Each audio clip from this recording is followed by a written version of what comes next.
want to present something, people. This is called what I've termed the war wager hadith paradox.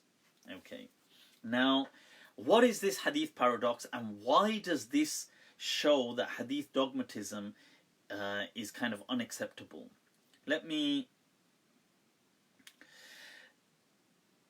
Because through this I aim to kind of show you that people who are trying to assert hadith dogmatism, the reason they're doing it is because they have this loyalty to the isnad concept, that the chain, everything is about the chain, and they've gone away from the actual teachings of people like Imam Malik in saying, look, people will at times blag the chain as well. They will at times kind of pull one over you with the chain. Never let go of your faculty of reason and the holistic understanding of Islam, Imam Malik said, and Imam Abu Hanifa. But we do have people that are hadith dogmatists. They don't care about whatever the hadith has to say. As long as we have a chain that is acceptable, they will compromise everything. So I want to show you a fine example that is a paradox, you see, and why it's a paradox I'll explain. See, there is a hadith, a very famous hadith that is in several books of hadith, in Sahihain, in Bukhari, in Muslim, it's in Abu Dawood, it's in Nasa'i, it's in the Musnad of Ahmad, it's in a few other books as well. And let me read this hadith to you, people. This hadith, the one I'm going to read, the wording is from Sahih Muslim. It's from Abu Hurairah radiyallahu an, and you've heard of this. And it is the hadith about waging war. The Prophet said, "Umirtu an uqatil an-nas hatta yashhadu." I have been commanded and instructed to fight people, fight mankind, until they testify. Hatta yashhadu an la ilaha illallah, that there is no God except Allah. Wa yu'minu bi, and they must have faith in me, believe in me. Wa bima ji'tu bih, and believe in that which I have brought. فَإِذَا فَعَلُوا ذَلِكَ, if they do that, عَصَمُوا مِنِّي دِمَاءَهُمْ وَأَمْوَالَهُمْ إِلَّا بِحَقِّهَا وَحِسَابُهُمْ عَلَى اللَّهِ. Then they have protected from me their wealth and their lives and their blood, except unless it is by an Islamic right, and their accountability is with their Lord. Now this hadith, I want to not strawman but steelman the argument of the hadith dogmatists, and amongst them people like you've got the Salafi Wahhabi scholar Abu Ishaq al-Huwaini, the Egyptian scholar who has detailed explanations of this. And let me let me steelman the best of what is to be said, including what he said. So this is what people are saying. He says that this hadith cannot be problematized. Why? Let me tell you. Because he says it's mutawatir to start off with. Okay, that this is as widespread, has multiplicity of chains, that it reaches the rank of the Quran in its strength and in its established nature, that it is as established and as conclusive as the Quran. So point one, he says up to 17 companions have transmitted it. Today I'm not going to critique, in this war wager hadith paradox, I'm not going to critique the chains. I'm going to show you the paradox. 17 companions have transmitted it. Fine. This hadith has up to, let me tell you, it has up to 17 narrations. It has, multiple narrations in Bukhari and Muslim. About, you've got 4-5 in Bukhari, 4-5 in Muslim. You've got up to 17 narrations in Sunan al-Nasa'i, in the book of Nasa'i. You've got 18 narrations in the Musnad of Ahmad. You've got in other books as well. So look at how many chains we have to prove this hadith. I want you to look at that. And then you've got people saying this is mutawatir. So what people are doing is they're bringing all these chains to support and to show that you cannot question this hadith. But then the paradox begins to unfold. Because you see, the thing is, now we say, okay, so what is the hadith? The hadith is that the Prophet said, I have been commanded to fight mankind until they believe in me. And until they believe in Allah and believe in me, then they have safeguarded their wealth and lives from me. Now, you see, first of all, including people like Huwaini and others will say that the scholars unanimously accept that we cannot fight a kafir for being a kafir. That just for a kafir simply being a kafir, like a non-Muslim simply being a non-Muslim, does not legitimize him being fought. That is impermissible. He himself says there's ijma' on this. Everybody says, in fact, they will say, all of these scholars regarding the verse of the Quran, La ikraha fid din, there is no compulsion in Islam, they will interpret it to mean that there is no compulsion in making people enter Islam. Okay, so they will say there's no compulsion in making people enter. So remember that. So they also agree, although they disagree with people like me and many other scholars that say that there's no compulsion at all in Islam. All the verses of the Quran, أَفَأَنْتَ تُكْرِهُ النَّاسَ تَيَكُونُ مُؤْمِنِينَ, will you force people until they believe? لَسْتَ عَلَيْهِمْ بِمُسَيْطِرٍ, you are not somebody imposed on people. لَا إِكْرَاهَ فِي الدِّينِ, there is no compulsion at all in matters of the deen. They will, although they don't agree altogether with us on these things, but they do agree on making people embrace Islam, there is no compulsion. They also agree that a kafir cannot be fought for simply being a kafir. Now, this is the paradox. You see, when you cement all these chains to bring this hadith, you're showing that this procedure is airtight, and now this is the chain. You see, this is the hadith. But then the hadith that you end up with, you can't accept. So what these scholars start to say, right, okay, so what Huwaini and other people say, let me steel man their arguments for you. They say, right, no, we don't say you can fight somebody, because they say this hadith, an-nas here, mankind, doesn't mean all of mankind, because it doesn't mean Muslims, you can fight Muslims or hypocrites or mushrikeen or non-Muslim. It meant you fought the mushrikeen. Or you fought the kuffar. Okay. Okay. So let's take that. Fine. Let's take Huwaini or these people's understanding that you're fighting the mushrikeen. Okay. They say, and then what it means is there's a hadith of Buraidah radiyallahu an that the Prophet, he sent his companions, and he sent Buraidah, and he sent these people, these other companions, and what he said is that when you go to these people, that's, by the way, it's not this hadith, but that's a different hadith, but he sent them and said, when you go to these people, present them these three.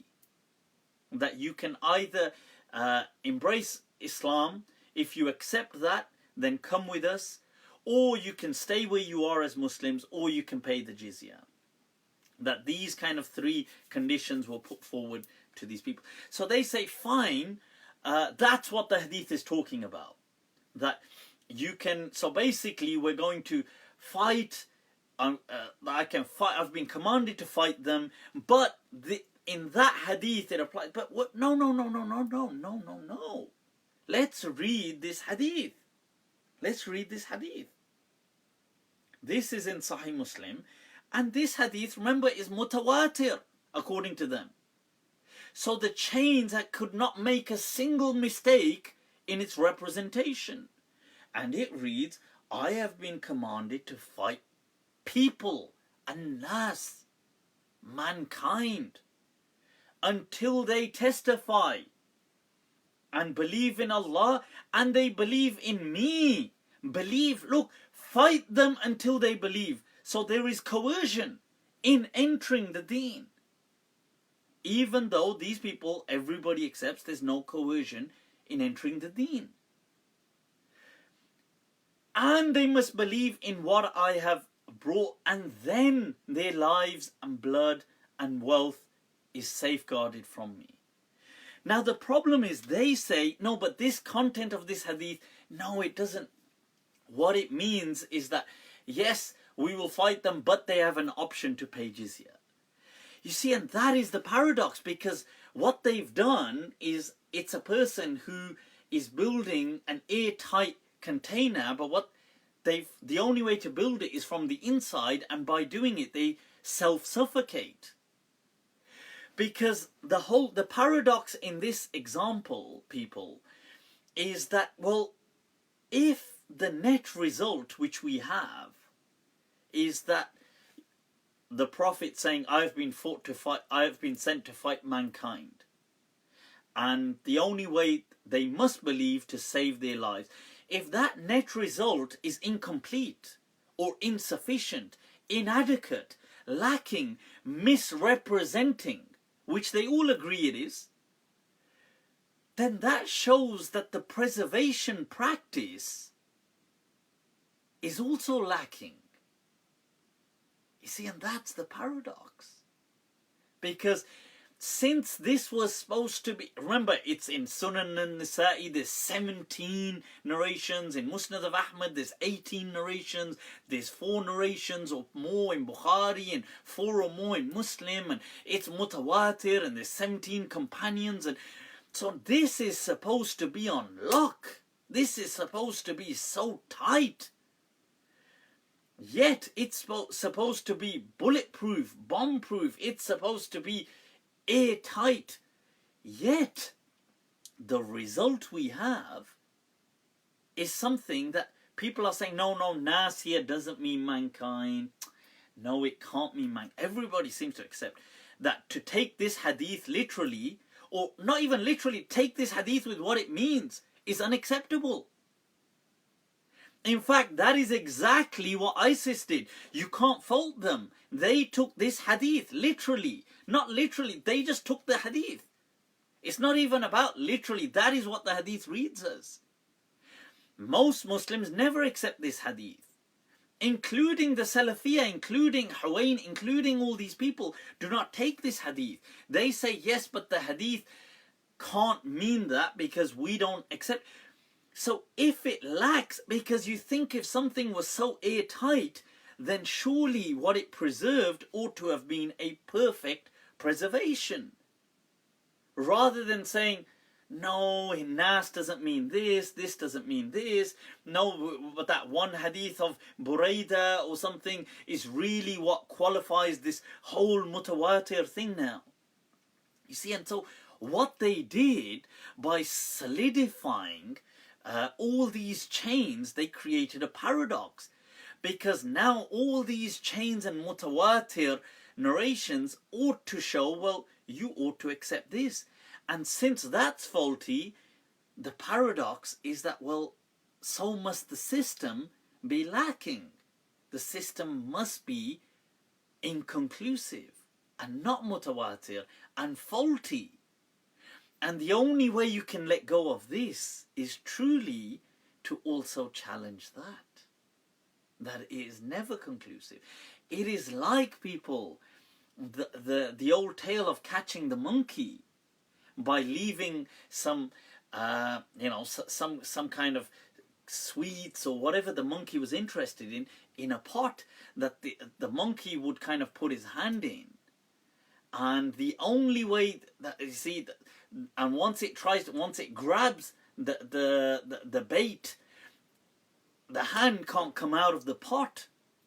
But the only way it could come out is to release. But the monkey don't think like that. And that's what we've got here with Hadith dogmatism. You see, this is the perfect example to show the paradox. That you've created such the war wager hadith paradox demonstrates that the system is problematic, as is the result, because if the result is problematic, the system is problematic. If the system is sound, the result must be sound, which it isn't.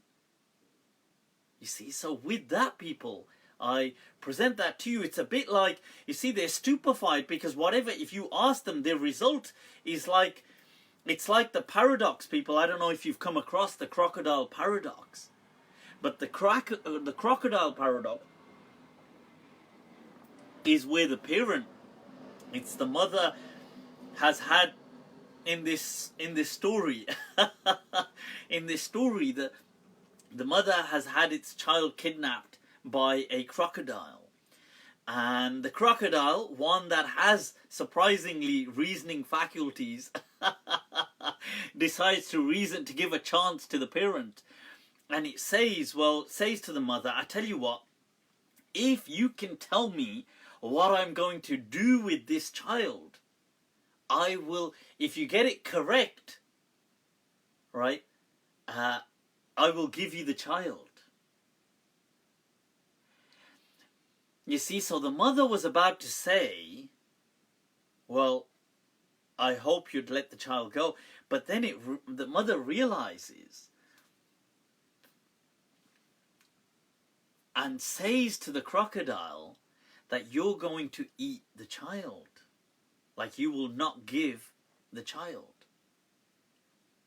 Thereby setting up a paradox. Because now whatever the crocodile's about to do backfires. Because if the crocodile was going to keep the child, it must therefore honor its word and give back the child. You see, so and if it wasn't and it keeps the child, it's still stuck because do you get the paradox? You see, it's an amazing paradox because it totally stupefies the person. Because the crocodile in that situation is kind of stuck. That it thinks, well, you see, because if I now eat the child, well, that's what I was going to do. So I now, if I honor my word, ought to return the child. And if I were return the child because I was going to return the child anyway, then the child gets away anyway. So in both situations, the mother kind of wins. It's a win-win. So in the same way, when you ask these people, well, is this system airtight? Because if it is, why? Then the result is airtight. And you see, it becomes a kind of paradox. So I wanted to share that, and I've termed that the war wager hadith paradox. And it just goes to demonstrate that this hadith dogmatism, this hadith cancelling out Quran perspective does not work. And we need to really resort to the method taught to us by the likes of Imam Malik, the Don of Ahlul Madinah, who said that, who taught us that, look, this one-on-one may snatch the deen from in front of you. Right, people, with that, I know it's... Wow, that is late. Guys, right, inshallah, got to wrap up with that. Inshallah, as always, you've been awesome. It is incredibly late here. I think I need to get some food, inshallah. So with that, gonna love you and leave you all, inshallah. May you all have an awesome week. May Allah subhanahu wa ta'ala bless you and keep you all forever smiling. Take very good care of yourselves, people, inshallah. Stay in touch, stay awesome, stay blessed. Over and out, people. Assalamu alaikum wa rahmatullahi ta'ala wa barakatuh.